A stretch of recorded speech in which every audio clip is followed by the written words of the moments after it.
Guys, kini nga sitwasyon magtaon kag sin guys.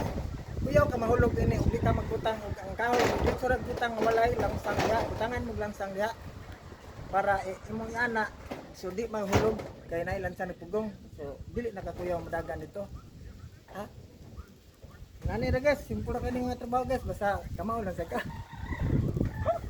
Dayon una sa kamo tick screw imo sang bangagan pero na naman ko guide guys oh. Oh, na mo na ning guide ha kung bangagan. Tick screw dali na lang kayo. Dili magsige kahulog atong tick screw. Okay, walay bangagaan, sige kahulog atong tick screw. Nagbotag pa mo ni.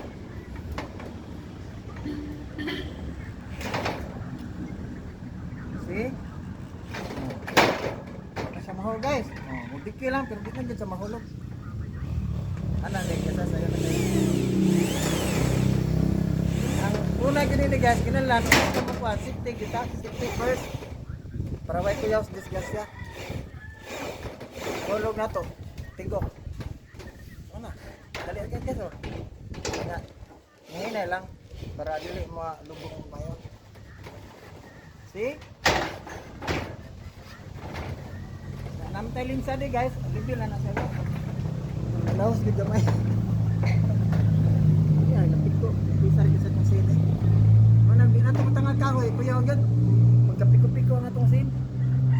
So, radyo kayo butang ang kahoy para support. Ora na guys. Ayan na lang tas